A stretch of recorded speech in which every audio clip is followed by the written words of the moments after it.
फहमियाँ पैदा हो गई। इस समेत इन पर जो अहम मौज़ूआत रहे उन पर बात करेंगे। हमारे साथ स्टूडियो में मौजूद हैं डॉक्टर शाहिद मसूद। अस्सलाम वालेकुम डॉक्टर साहब।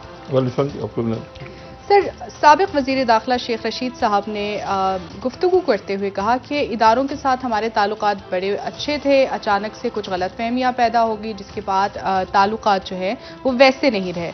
आपका इस बयान पर क्या कहना है? क्योंकि बीच में जो साबिक़ हुकूमत के वज़ीरा हैं वो इस बात को डिनाई भी करते रहे और अब भी कुछ वज़ीरा ये बात करते रहे, जबकि साबिक़ वज़ीर आज़म साहब भी ये बात करते रहे कि ताल्लुकात हमारे कभी भी ख़राब नहीं थे। लेकिन शेख रशीद साहब के इस बयान पर मैं आपकी राय जानना चाहूँगी। देखिए, सबसे पहले तो दुनिया भर में जहाँ आज ईद मनाई गई, सबको हमारी तरफ से, हमारी टीम की तरफ से बहुत बहुत ईद मुबारक।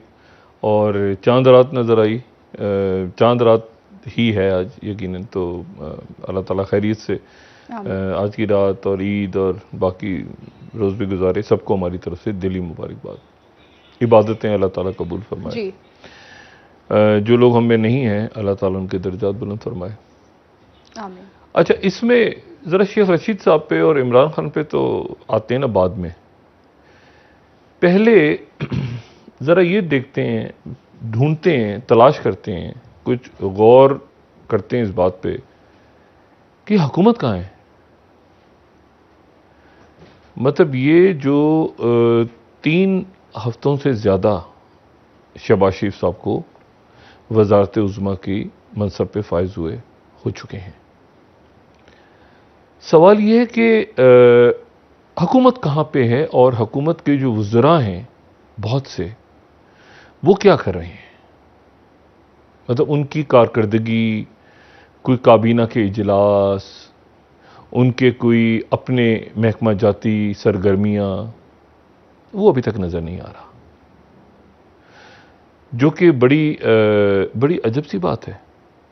मतलब मिसाल के तौर पे मैं आपको इस तरह से बताऊं कि ये जो मस्जिद नबवी का अफसोसनाक वाक़या, तौहीन रिसालत सल्लल्लाहु अलैहि वसल्लम के साथ जिसको जोड़ा गया और फिर FIR कटी। अब ये कौन सी हुकूमत का ये फैसला है? ये एक सवालिया निशान है, क्योंकि इस हुकूमत यानी मिसाल के तौर पे जैसे राना सनाउल्लाह साहब वज़ीर दाखिला हमारे मोहतरम, उन्होंने एक बात की, यह शहबाज शरीफ साहब ने इस पर ज़रा खामोशी इख्तियार की बतौर वज़ीर आज़म। लेकिन ये जो तौहीन रिसालत सल्लल्लाहु अलैहि वसल्लम के पर्चे कटे, जिसके ऊपर आज इस्लामाबाद हाई कोर्ट बैठी जी, और इस्लामाबाद हाई कोर्ट से रिलीफ मिली तहरीक इंसाफ को जी। लेकिन सवाल यह है कि जो मौक़िफ़ तौहीन रिसालत या ब्लास्फेमी लॉज के हवाले से, अच्छा फिर ह्यूमन राइट्स कमीशन का भी एक वो आ गया बयान, उन्होंने भी इसकी की मज़म्मत की। और इसमें हुकूमती जो इत्तेहादी हैं उनका तो वो मौक़िफ़ नहीं है जो हुकूमत का है। अच्छा, हुकूमत किसकी है, ये एक सवाल है कि हुकूमत तो है वज़ीर आज़म और काबीना, तो क्या ब्लास्फेमी के ऊपर जो राना सनाउल्लाह साहब के ख्यालात हमारे सामने आए हैं, क्या वही ख्यालात बिलावल भुट्टो जरदारी साहब के भी हैं? बिल्कुल एक सवाल है।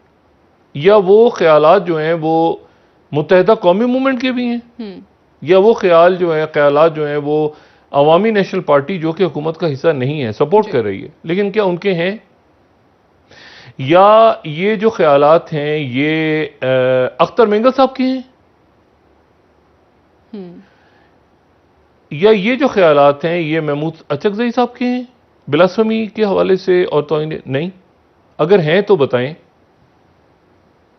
ये तो ऐसा नहीं है।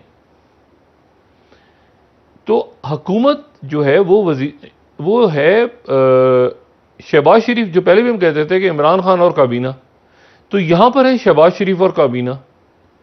तो क्या शहबाज शरीफ साहब और काबीना जो हैं वो ये उनका फैसला था या ये मुस्लिम लीग नून का अकेला फैसला था? ये बात समझ से कासिर हैं अभी तक हम। दूसरी जो बात है वो ये कि तमाम मकातिब फ़िक्र, और ना सिर्फ ये कि मैं आपको बताऊं, ना सिर्फ ये कि हमारे इस्लाम के मकातिब फ़िक्र या मसालिक या मुख्तलिफ, जो इख्तलाफात हैं, बल्कि गैर मुस्लिमों को भी ये बात पसंद नहीं आई, क्योंकि ये अच्छा, ये आप सोचें कि वेटिकन चर्च में ऐसा कोई वाक़या पेश आ जाए तो इसको कौन, या किसी मंदिर में या कोई हिंदू जो उनके मुकद्दस मकामात हैं हिंदुओं के या बुद्ध मत के किसी के मुकद्दस मकाम पे ऐसा कोई वाक़या पेश आए तो क्या इसमें कोई खुशी की बात नहीं? बिल्कुल सर। तो बात यह है कि ये तो एक अफसोसनाक वाक़या, लेकिन उस अफसोसनाक वाक़े की मजम्मत भी हर एक ने की, और इसको बिल्कुल जड़ तक जाके देखना जरूरी है कि इसके पीछे कौन से लोग थे। और मैं तो इवन मदीना मुनव्वरा की बात तो क्या, मैं तो लंदन या फ्रांस या बाकी जगहों पर भी इस तरह के जब लड़ाई झगड़े होते हैं पाकिस्तानियों के या आप कभी वो बंगाली लड़ जाते हैं जो है वो इंडियंस के साथ, इंडियंस पाकिस्तानियों से लड़ जाते हैं कभी, लेकिन मैं आपको बताऊं मोहब्बत बहुत है आपस में।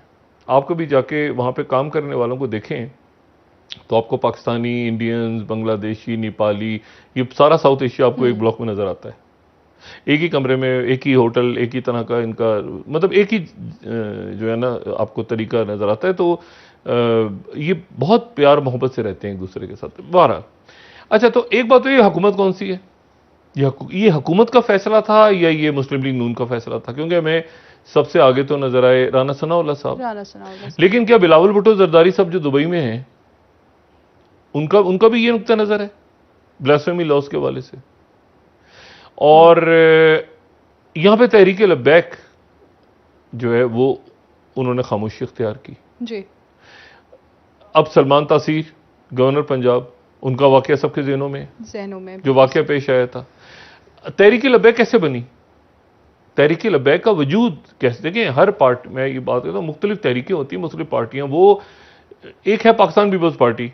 पाकिस्तान पीपल्स पार्टी एक मुबशिर हसन साहब के घर पे चंद पढ़े लिखे लोग, मजदूर, किसान, कोई माहिर माशिया, वो बैठे, उन्होंने मंशूर तरतीब दिया, एक पार्टी बनी, अवाम को भी अपील कर रहे थे बाहर, लेकिन कुछ एक तरीके का कुछ बातें ऐसी होती हैं जो रद्द-ए-अमल के तौर पे सामने आती हैं। तहरीक लब्बैक रद्द-ए-अमल के तौर पे सामने आई, ठीक है, जब वो मुमताज कादरी जो है उनको फांसी दी गई। अच्छा, अब इशू ये है कि वो एक पीपल्स पार्टी के दौर में हुआ, दूसरा मुस्लिम लीग नून के दौर में हुआ, और पीटीआई के दौर में वो खंदकें वगैरह खुदी जो भी कुछ हुआ। तो इशू ये उन्होंने खामोशी इख्तियार, रजिस्टर्ड पार्टी और बहुत बड़े तादाद में उनके वोटर्स और सपोर्टर्स हैं, ये बात ज़हन में रखें, और पूरे मुल्क में है। अच्छा, तो उन्होंने तो इस मरहले पे जरा, इस पे दुख हर एक को है, इस पे हर एक को दुख भी है, अफसोस भी है, क्या हुआ क्या नहीं। वो कह रहे हैं उन्होंने किया, वो कह रहे हैं हमने नहीं किया, लेकिन दुख इस पे जो इसको डिफेंड कर रहा है ना, तो वो अपने मुंह पे खुद कालक मल रहा है। ये ऐसा बदकिस्मत वाकया है, अफसोसनाक वाकया है जो नहीं होना चाहिए था। सवाल यह है कि हुकूमत, फिर उस पर आ जाते हैं, हुकूमत कहां है? मतलब ये जो फैसले हैं, देखिए नवाज शरीफ साहब ने वापस आना था, चाहे वो मरीम औरंगजेब हो, चाहे वो इनके बाकी जो रहनुमा, वो फौरन एहसन इकबाल साहब, पहली दफा आज ये हुआ है कि मुस्लिम लीग नून की कोई प्रेस कॉन्फ्रेंस ही आज नहीं आई, और तमाम दिन खामोशी में गुजरा है कि करना क्या है। क्योंकि कल वाला जो वाकया है, जो 150 अफराद पे, वो बैकफायर हो गया बुरी तरह बैकफायर हो गया। लोगों ने कहा है कि एक मिनट हट जाओ, ये चीकू और इनके जो दोस्त हैं इमरान खान से छोड़ दें, उनका क्या इशू मुझे नहीं पता, वो कौन सी शख्सियात हैं, क्या उन्होंने वजाहतें की, उन्होंने ये किया, वो कर दिया, हम थे नहीं थे, टिकट सुन के आ गए, फलां आ गए, दिमाग, उन्होंने वजाहतें कर दी, मैं उनको नहीं जानता, उन्होंने वजाहतें कर दी अपनी। शेख रशीद साहब के जो भतीजे हैं, भांजे हैं, वो पकड़े गए अंदर, भतीजे हैं गालिबन, वो पकड़े गए। लेकिन इशू ये है कि ये पूरा इशू बैकफायर हो गया। अदालत ने भी आज, जो अदालत भी खुल गई सुबह जी, अदालतों ने भी तो अदालतें भी खुली। क्या अदालतों की टाइमिंग्स क्या हैं? नहीं, टाइमिंग्स तो अभी चले, मैं कोई इस पे ज्यादा नहीं बात अभी करना चाहता, मुझसे बेहतर कोई नहीं जानता ये सारा सिलसिला जो भी स्यापा चल रहा है। लेकिन बहरहाल एक रिलीफ मिली उनको, इनकी मिली कि शहबाज गिल को गिरफ्तार ना करें और फवाद चौधरी साहब को हरासा ना किया जाए और बाकी लोगों को ना किया जाए। अब इशू ये कि साथ ही इमरान खान साहब ने हुकूमत, मुस्लिम लीग नून और उनके इत्तेहादी, ये सारा मलबा आके गिर गया मुस्लिम लीग नून के सर पे। मैंने कहा ना इत्तेहादी सब साइड, आराम से आपने कहीं किसी वजीर को नहीं देखा होगा बात करते हुए। सब मुस्लिम लीग नून के वज़रा के खामोश, सब अपना अपना हिस्सा लेके सब साइडों पे चले गए, मलबा डल गया सारा। शहबाज शरीफ साहब को फ़ोन करें, शहबाज शरीफ साहब ने पैसे कहाँ से लाने हैं, मिफ्ता इस्माइल बजट कैसे बनाएंगे, ये क्या करेंगे, वो क्या करेंगे। तो वो नवाज शरीफ साहब ने वापस आना था, वो मदीना मुनव्वरा में वो हमेशा कई सालों से उनकी एक फैमिली ट्रेडिशन है कि वो आखिरी अयाम जो है वो सऊदी अरब में मदीना मुनव्वरा में ईद मना। लेकिन वो पासपोर्ट भी इशू हो गया, वो भी शायद ऊपर नीचे हो गया पूरा प्लान। फिर ये था कि शायद फौरी तौर पे वापस आना है, वो भी अभी रुक गया। राना सनाउल्लाह साहब ने कह दिया कि उनकी सज़ा खत्म करें। सज़ा कैसे खत्म हुई, आज उन्होंने वापस ले लिया उसको कि नहीं वो तो अदालतों की तरफ ही होगी। उन्होंने कहा सज़ा खत्म करवाने का सोच रहे हैं सदर तो आरिफ अलवी हैं, तो आरिफ अलवी को हटाया कैसे जाएगा, आरिफ अलवी की जगह कोई और आएगा तो सदारती माफी। और क्या इन केसेस में एक गड़बड़ हो गई, बैकफायर, ये बैकफायर हो गया पूरा मामला। और आज के बाद जो है वो अच्छा खान साहब 2 कदम आगे चल रहे हैं। अब मिसाल के तौर पे ये मुझे नहीं पता ये फर्क होगी कौन है, इनको अपनी वजाहत खुद करनी चाहिए। और पंजाब के अंदर इसके ऊपर कोई दो आरा नहीं है कि पंजाब में मैसिव करप्शन हुई है। ये उस्मान बुज़दार साहब का एक दौर, तारीख दौर गुजरा है पंजाब का, मैसिव करप्शन। और वो पैसा क्या, लेकिन इशू ये हुआ है कि इमरान खान ये छोड़ देंगे सही क्या गलत क्या, मैं कह रहा हूं बयानियां। इमरान खान उससे 2 कदम आगे जाके उन्होंने कह दिया मेरे कैरेक्टर एसेसिन है। और फवाद चौधरी साहब ने भी कह दिया कि इमरान खान साहब की शख्सियत के ऊपर जो है वो उनके शख्सियत को किरदारकुशी की एक मुहिम तैयार हो रही है, कोई वीडियोज आएंगी, फलाएगा ढिमाकन आएगा, वो पहले उनको पता है, उन्होंने पहले कर दिया। हुकूमत कहीं चल रही है पीछे पीछे किसी डब्बे में बैठ। मैं आपसे कह रहा हूं ना, प्रोएक्टिव गवर्नमेंट आपको नजर नहीं आ रही। अभी तक मुझे नहीं पता कि हमारे भाई मिफ्ता इस्माइल साहब किधर हैं, सऊदी अरब में हैं या वापस आ गए। अच्छा अब से होगी वो उसका जायजा लेगा और वो ताल्लुकात बरादराना नहीं, जो सऊदी अरब से कल बात हुई थी डिस्कस वाली, वही बात हुई सही हुई है जी। अच्छा अब यहां पर आज जो मैंने आपसे कहा ना कि हुकूमत शहबाज शरीफ का नाम नहीं है।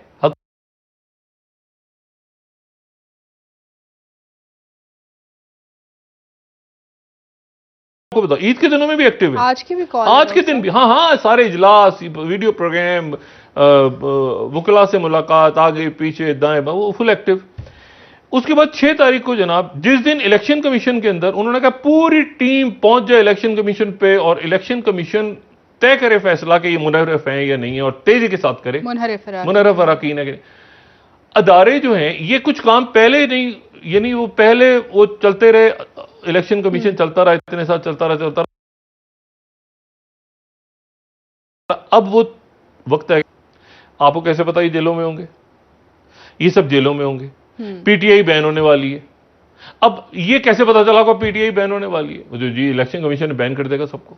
अच्छा बैन, देखिए ये वो चीजें होती हैं जो सियासत में जुमले, यहां जो इमरान खान साहब का बयानिया है ना, अगर ये हुकूमत का और इनके इत्तेहादियों को बयानिया, तो खान साहब यहां ले गए अपना बयानिया। इतना कोई 1000 आप समझेंगे किलोमीटर आगे हैं वो डिफरेंस है।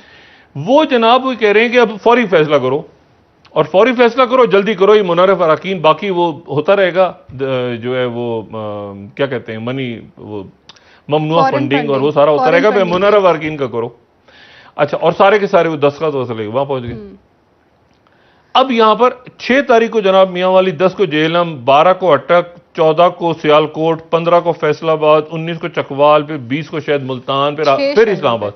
यानी पै दर पै ये पूरे जो अगले 10 दिन है उसमें 1 2 3 4 5 6 7 8 जलसों का तो ऐलान हो गया। यानी 8 जलसों का ऐलान हो गया 20 तारीख से पहले।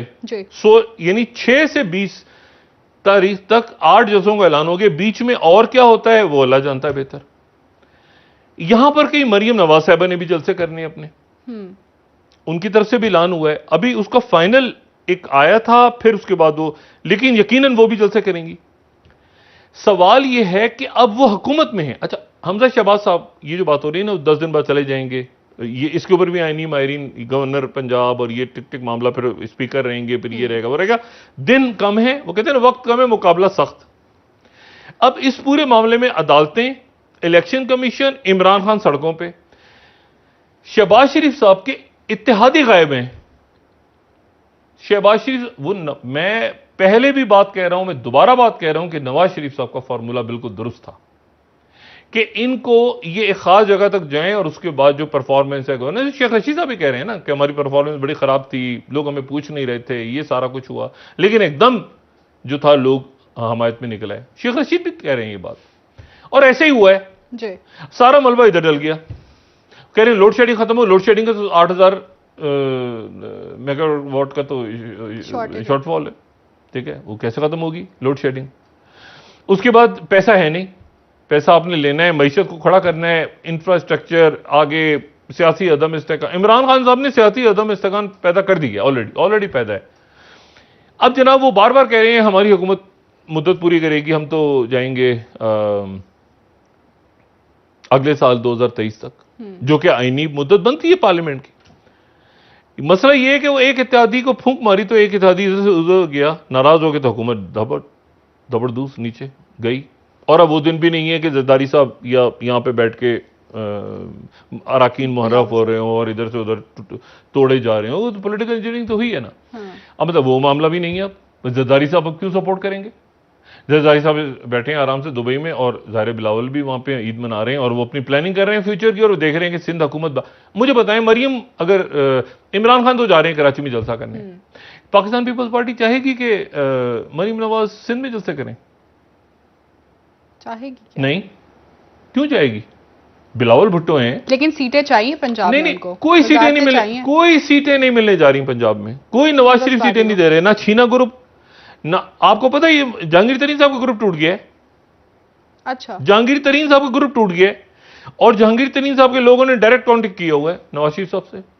अलीम खान साहब के साथ जितने लोग थे, अलीम खान साहब के वो डायरेक्ट नवाज शरीफ से बात कर रहे हैं। सही। और इसी तरह से वो छीना ग्रुप, बाकी वो सारे वो नवाज शरीफ साहब से डायरेक्ट बात कर रहे हैं। लेकिन अब वो ये भी सोच रहे हैं कि एक मिनट हम बात करें या हम ये कहां जाएंगे, हवाएं तो तब्दील हो रही हैं सारी। और असल मसला ये है कि क्या मरियम नवाज साहिबा, पहले तो ये प्लान था कि नवाज शरीफ साहब आ जाएंगे और जलसों से खिताब करेंगे, काउंटर करेंगे, लेकिन क्या नवाज शरीफ साहब इस वक्त आके सजा मोतली वगैरह तो नहीं, ज़ाहिर नजरबंद होंगे या जो भी होता है कानूनी प्रोसेस से गुजरेंगे।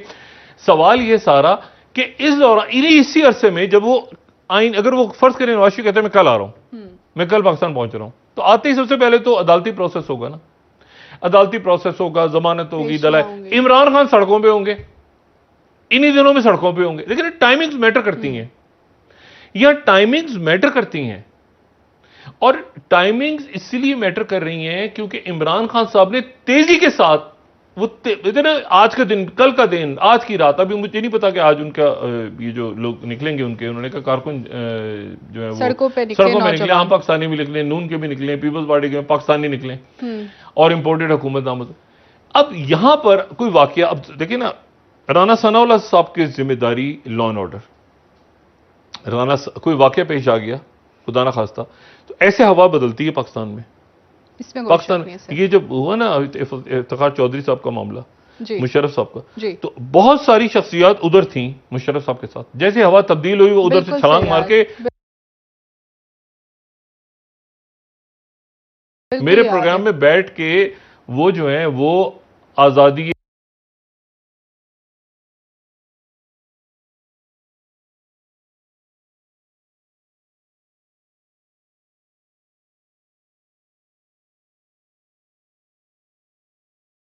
देंगे, तो वो तो फिर इमरान खान ही चला रहे हैं ना हुकूमत।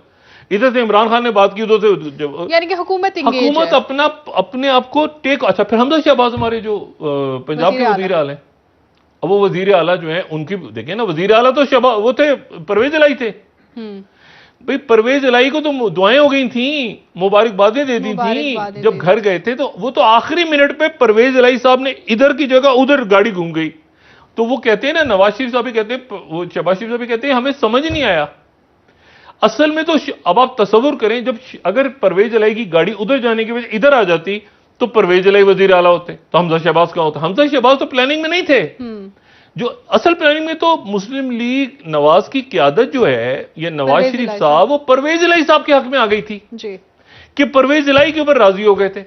और दरमियान में रोल प्ले किया था आसिफ जरदारी साहब ने, कि लेकिन आसिफ जरदारी साहब जो दोबारा चौधरी शाह साहब ने बात की, तो जरदारी साहब देर हो चुकी है, लेट हो चुकी है। जरदारी साहब का क्या ताल्लुक? जरदारी साहब निकले आराम से अपना सुकून दे। लेकिन ये जो सारा यानी एमक्यूएम के साथ चलना है, एमक्यूएम के वादे पूरे करने हैं। एक तो सारे बार बार कह रहे हैं शेख रशीद साहब के जिस दिन एमक्यूएम गई हमें पता चल गया था इस्टेब्लिशमेंट हम सेट गई, तो एमक्यूएम एक इस्तारा सा बन गया इस्टेब्लिशमेंट का, ये भी अजीब सी बात है। लेकिन मसला ये कि एमक्यूएम ने जितने अपने मामला तय किए वो जरदारी साहब से किए हैं सर। दफातर खोले जाएं, कारकुन ये वो साथ मिलकर चलना, उन्होंने गवर्नर का नाम भी दे दिया। इशू ये है कि ये क्या रियासत के ये इशूज हैं भी जो एक पाकिस्तान के इशूज हैं ना, जिसमें मईशत है जी, उसमें वो सारी जिम्मेदारी पड़ी हुई है शहबाज शरीफ साहब के ऊपर। ये मुस्लिम लीग नून की हुकूमत कहलाएगी। मुस्लिम लीग नून की हुकूमत जिसमें इत्तेहादी हैं, लेकिन वो इत्तेहादी ऐसे हैं कि वो इमरान खान के इत्तेहादी तो कभी कभी नाराजगियां और शोर और इधर उधर सारे, क्योंकि इस्टेब्लिशमेंट मुकम्मल तौर पे साथ थी। यहां इस्टेब्लिशमेंट अगर न्यूट्रल है तो वो इस सेटअप को बचाने नहीं आएगी। ये मैं जो बात आपसे कह रहा हूं इसको मैं जोर दे के बात कह रहा हूं कि वो इस्टेब्लिशमेंट जब न्यूट्रल हुई वो मुकम्मल तौर पे इमरान खान साहब के साथ थी। जब न्यूट्रल हुई तो खान साहब की हुकूमत गिर गई। ठीक है, इधर मुनारफ अराकीन जोड़ तोड़ इंजीनियरिंग सबने की, खुल खुला के सियासतदानों ने की और हुकूमत जो है वो गिर गई। लेकिन अब अगर कोई पॉलिटिकल इंजीनियरिंग होती है जो कि नहीं हो रही, क्योंकि इस्टेब्लिशमेंट पीछे, बिल्कुल पीछे इस्टेब्लिशमेंट है इस वक्त बिल्कुल। वो कह रहे हैं पॉलिटिशियंस आपस में देखें, हम दूर हैं इस वक्त। ता वक्त ये कि कोई ऐसे हालात ये हमारे सियासतदान पैदा ना कर दें मुल्क के अंदर, खुदा ना खास्ता कि वो मतलब है कि फिर कुछ जो शेख रशीद साहब भी बार बार डरा रहे हैं, सबको बार बार डरा रहे हैं, हम नहीं होंगे तो कोई भी नहीं होगा, ये नहीं होगा तो वो नहीं। लेकिन सूरत हाल ये कि अगर लॉ एंड ऑर्डर का इशू पैदा हो गया तो इस्टेब्लिशमेंट जो है वो अच्छा वैसे कहता कौन है कि इस्टेब्लिशमेंट तो इधर ही होती है, इधर ही घूम रही होती है कि अगर इससे मुराद जो है वो फौज है या अस्करी अदारे। इशू ये कि इससे तो वो दूर है, बिल्कुल दूर है, पॉलिटिकल बिल्कुल अपने आप को पीछे करके। यहां पर काम है शहबाज शरीफ साहब का कि अपने इत्तेहादियों को खुश रखें। इसीलिए उन्होंने देखे ना वजारतें दी, इसीलिए वो साथ लेके गए, इसीलिए मोहसिन दावड़ को अगर वजारत नहीं मिली तो साथ गए मोहसिन। इत्तेहादी, कुछ इत्तेहादी उनको तंग नहीं कर रहे, कुछ इत्तेहादी है खड़ी वजारतों के ऊपर है, वजारतों के ऊपर, जैसे एएनपी मवासलात, लेकिन एएनपी साथ खड़ी है। ठीक है, अब यहां सवाल पैदा ये होता है कि ये तो बैकफायर हो गया, तो ये नहीं चला। ये अगले 24, ये आज देखें ना, पिछले 24 घंटों में आप देखें जो लोगों के दिमाग में बात थी कि क्या ज्यादती हुई है वहां पे, क्या हुआ है, ये कैसे मुमकिन है कि आप नारे लगाएं वहां पे, कौन से लोग थे ये। वो अचानक जब 150 लोगों का नाम कटा और ये कि इनको तो फेंक दिया जाएगा, गिरफ्तार कर लिया जाएगा, डाल दिया जाएगा, ये अच्छा इसी दौरान फर्ज करें, अच्छा अब नैब आई है, नैब फरा खान साहिबा को, फरा गोगी है जो भी उनका नाम है, वो वजाहत करें अपनी आके।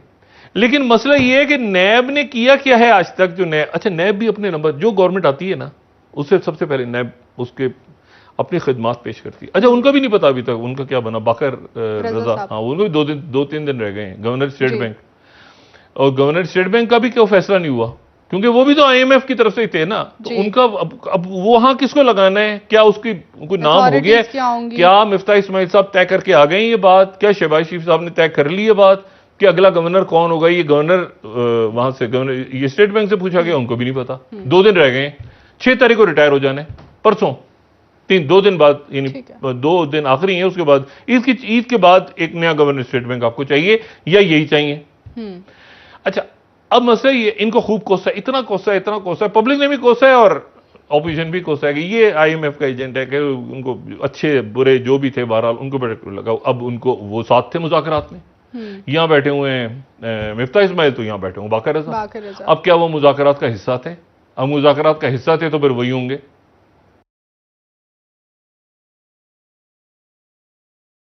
वापस नहीं आता है तो गरीबों का आता है, जो अपने घरों में रेमिटेंसेस भेजते हैं, को लाने के लिए भी मजीद पैसा लगाया जाता है। मतलब $1 लाख डॉलर को बता दें, $1 लाख बाहर है, उसको लाने के लिए $15 लाख खर्चा हो जाएगा, और वो आखिर में पता चलेगा $16 लाख भी गए और $1 लाख भी गया, और वो आखिर में बिजनेस कर रहे होते हैं बैठ के। मैं जाती तौर पर नैब के ऑफिसर्स को जानता हूं जो अपने साबिका मुल्जिमान के बिजनेस पार्टनर हैं, आज उनके साथ, मतलब कंपनी उसी की है जो था, जिसको नैब ने पकड़ा था मुशर्रफ साहब के दौर में, उनका CEO जो है वो नैब का बंदा रिटायर होकर उनका CEO लग गया। ये ऐसे सेटिंग, कभी नैब के भी असासे चेक होना। अच्छा अब इशू ये है कि वो अब नैब सारे काम धंधे छोड़ के, नैब सब भूल गई, सब भूल गए इस मुल्क में। कोई आसिफ जरदारी साहब थे, कोई नवाज शरीफ साहब थे, कोई शहबाज शरीफ साहब थे, कुछ नहीं। साफ पानी में उनको इतना रगड़ा, वो सही रगड़ा, गलत रगड़ा, क्या किया बेचारों के साथ, कोई पूछने वाला है ही नहीं। अब इशू क्या है कि यही हुकूमत नैब पकड़ेगी, फराग होगी। मतलब मैं उनकी, देखिए उन्होंने करप्शन की है नहीं, इनको गला घोंट देना है वालों का। हुकूमत में आते हैं कि अच्छा बुलाओ ना यार, क्या कैसे रगड़ा लगाना है फिर सामने वाले को। अब मसला यह है कि करप्शन केसेस तो हैं, ये कोई कहे कि नहीं, लेकिन क्या नैब ही करेगी या कोई और अदारा करेगा, या कैसे होगा? और इसी अदारे दबाव में आए बगैर फैसला करेंगे, ये इलेक्शन कमीशन कहे या अदालतें कहें, कहने को अच्छी बात है। नैब दबाव में आए बगैर फैसला करेगी। मौलाना फजलुर रहमान ने कहा था ना कि घेराव करेंगे नैब का। बुलाओ तो सही हमें, जरा बुला के दिखाओ, नाम तो लो। उसके बाद नैब बुखारात बन के तहलील हो गई थी।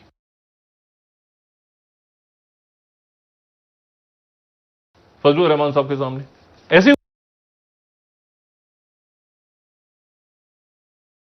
यार ये क्या मुसीबत। मौलाना फजलुर रहमान साहब सारा का सारों ने कहा पूरी पीडीएम, चलो अब देखते हैं कौन है, कौन से केस हैं ये, क्या हमें ब्लैकमेल करते हो। नैब गायब। इशू सारा ये है कि यहां पर हुकूमत का बयानी,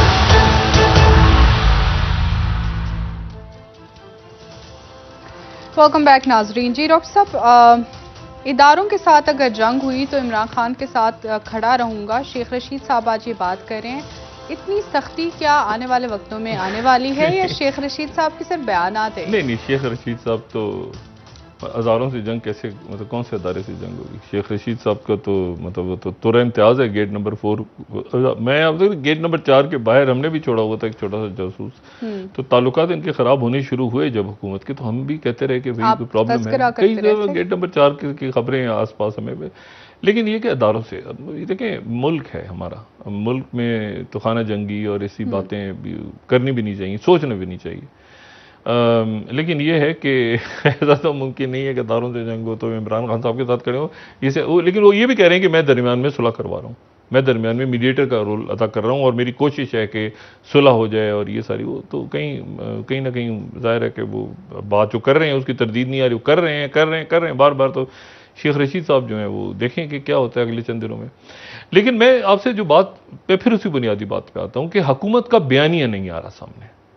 मतलब मिसाल के तौर पे इमरान खान का एक बयानिया था तब्दीली, वो बयानिया तब्दीली हुई नहीं हुई, क्या हुआ को छोड़ दें आप। एक बयानिया तो था ना कि तब्दीली होगी और सारे कर लोग खत्म होंगे, वो तो चोर डाकू आगे पीछे मैं सबसे ठीक कर दूंगा। एक बयानिया होता है ना। पीपल्स पार्टी का था जमहूरियत बेहतरीन इंतकाम है, हम जमहूरियत को लेकर आएंगे। अच्छा, नवाज शरीफ साहब का भी इसी तरह से कोई बयान, मौजूदा हुकूमत का बयानिया नहीं है कोई। ये कोई बयानिया तो नहीं है ना फर्क होगी को पकड़ना है, ये कोई बयानी भाई आप नहीं होंगे तो भी फर्क होगी, अगर कसूरवार होंगी तो पकड़ी जाएंगी। उनको तो जो है वो इंतजामिया करेगी ना। हुकूमत का क्या बयानी है? इस हुकूमत का कोई बयानी है? हुकूमत का ये बयानी है न्याजी गलत था, इमरान न्याजी ये था, इमरान न्याजी अदारों से लड़ रहा था, ये कर रहा था इसलिए हम आ गए। ओ भाई ये कोई बयानी है? ये कोई बात है करने वाली? हम क्या करें, हम इसलिए आ गए क्योंकि हम बड़े पाक, बड़े नेक, परहेजगार, मुत्तकी, बहुत ज़बरदस्त शख्सियात थे। हमारा क्या था, हम तो सुबह शाम इबादत में मसरूफ रहते थे। हम तो इस दौर में सवाल ही पैदा नहीं होता, हम तो अचानक निकल के आगे कौम की खिदमत के लिए। कुछ लोग तो बड़े अच्छे हैं, वो बाकी तो माशाल्लाह सुभान अल्लाह है ना। तो मतलब इसलिए आ गए हम। ये बयानी है? भाई बयानिया क्या है? हम सारे मिलके मतलब 100 के 100 लोग इकट्ठे, 5000 इकट्ठे हो गए और एक इमरान खान नहीं काबू आ रहा, आपके क्या बयानी है?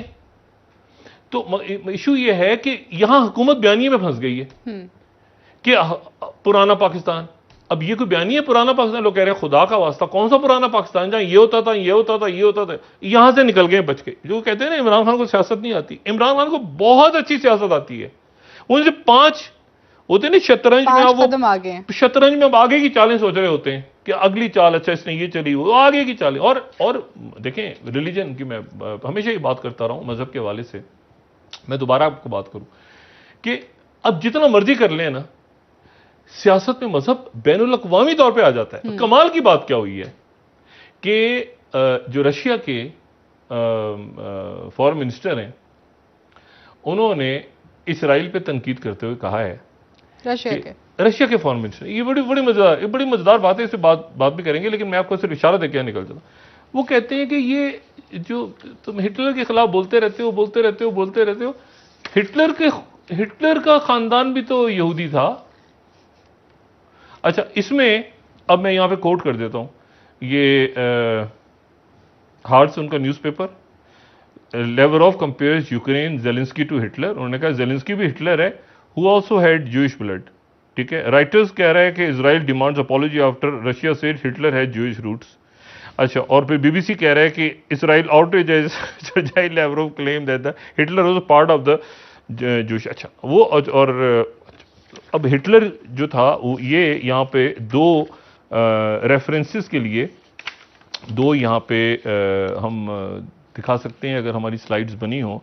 एक तो द हिंदू में इंडिया के अंदर इसके ऊपर आई हुई थी काफ़ी लंबी डिटेल, और एक फिर हार्ट्स के अंदर ही जो है वो इसराइल के अंदर ही बहुत अरसे से एक चल रही है, एक बहस चल रही है कि हिटलर जो है, एक तो उसकी बीवी जिसने खुदकुशी कर ली थी उसके साथ, ठीक है, ये कोई कह रहे कंस्पिरेसी है, कोई कंस्पिरेसी। एक तो ये कि उसकी जो बीवी थी जिसने उसके साथ खुदकुशी कर ली, वो खुदकुशी जो की थी एवा ब्राउन के बारे में कहा जाता है कि वो जो थी वो यहूदी थी, वो जूइश थी। ठीक है, और उस ज़माने के अंदर जो है वो इन्होंने दोनों ने ज़ाहिर है कि अपने आप को मान लिया था, लेकिन एवा ब्राउन का जब डेथ हो गई, ज़ाहिर खुदकुशी हो गई, और उसके बाद उसके बालों का उन्होंने डीएनए सैंपल्स किए, तो डीएनए सैंपल्स के अंदर से पता चला कि इसकी तो ये तो जू है। अच्छा, इसकी वाइफ। ठीक है, उसके अंदर वो एक चैनल 4 के में एक 2014 में डेड फेमस डीएनए के नाम से एक डॉक्यूमेंट्री भी चली थी। और हिटलर का जो अगर हम देखें यहाँ पे शजरा नसब निकाला है हिटलर का, तो हिटलर का शजरा नसब आप देखें तो हिटलर के जो वालिद ग्रामी दादा, मतलब दादा के लेवल से, फिर उनकी शादी हुई एक खातून से जो, और फिर उनकी खातून जो थी वो यहूदी थी। अच्छा, और फिर आगे जाके तो हिटलर जो इतना ज़्यादा यहूदियों के खिलाफ था उसके, हाँ, तो उसको अब जनाब वो रशियंस ने तब के कह दिया है कि तुम ज़ेलेंस्की के पीछे लगे हुए हो। तो हिटलर की फैमिली ऊपर से जू यानी उसके दादा के मतलब एक नस्ल पहले तक जो है वो जूस हैं, जूइश ब्लड था। अच्छा, इसके ऊपर जनाब अब उन्होंने फटा कर दिया, इसराइल में फटा हो गया कि एक मिनट है, जो हिटलर जू था। अच्छा, वो लोग भी वहां पे, कई लोग अचानक कई सालों के बाद जाग उठते हैं ना, वो तारीख में दबा दिया होता है कि इशू को, अचानक वो रशिया के फॉरेन मिनिस्टर का स्टेटमेंट आ गया कि तुम जेलेंस्की को कर रहे हो, हिटलर भी तो जू था, उसके अंदर भी जूइश ब्लड था, उसके अंदर भी जूइश ब्लड था, और उसकी जो वाइफ थी उसके बारे में भी ये सवाल निशान है।